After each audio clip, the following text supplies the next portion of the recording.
noter.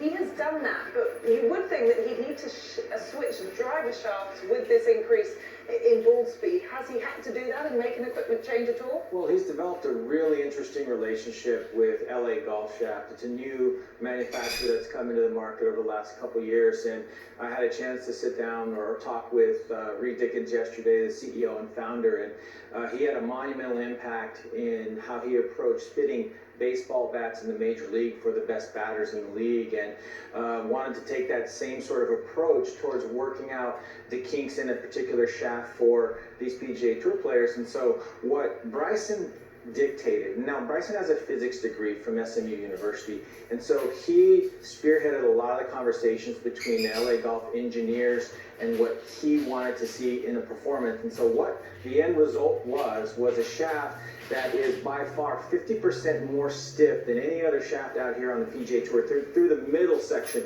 of the golf club, of the shaft, and softer than most of the shafts out here on the PGA Tour in the butt end. And so what we're seeing this week is the 9th version of the shaft that DeChambeau has worked through with the engineers. Once he has feedback, once he sees the numbers, once everybody evaluates these metrics, he tells them what's happening, what he's seeing, dispersion. So what they've been able to do, which I think is critical here, okay, only one player in the last 10 years has been able to average over 60% in fairways hit and still lead the PGA Tour in driving distance off the tee. That was Bubba Watson in 2014, all right?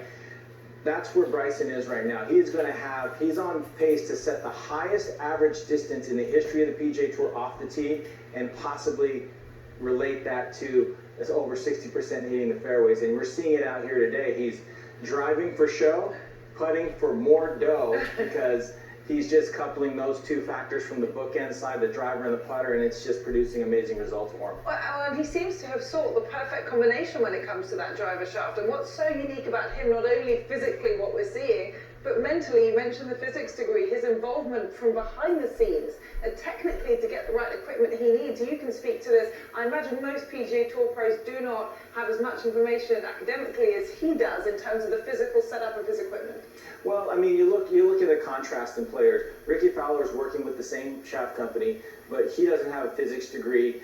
He's more of a field type of player. So the engineers are equipped to ask the right questions and sort of you've got to create a discourse with the player that you're working with. What are the things that they're feeling, and then how do you assign a variable or a quantitative figure to that? Then the engineers can go back and try and remake certain shafts to fit the profile of your golf swing, to create kick points and or flex or stiffness in certain specific areas of the shaft to create the ball flight and the carry patterns that these guys are looking for. Okay, you're educating me today as well, Nota. Sounds like you've got a physics degree also. Definitely not. Bryson will begin today one back of the leaders.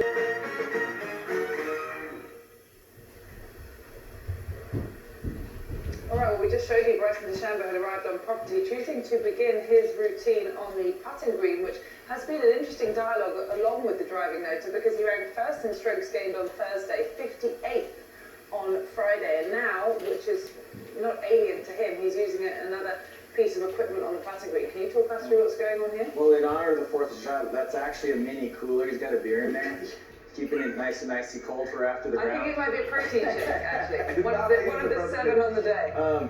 Yeah, Bryson has really taken this whole technology and evaluation and to the next level. And a couple things here, that is basically a launch monitor for a putter.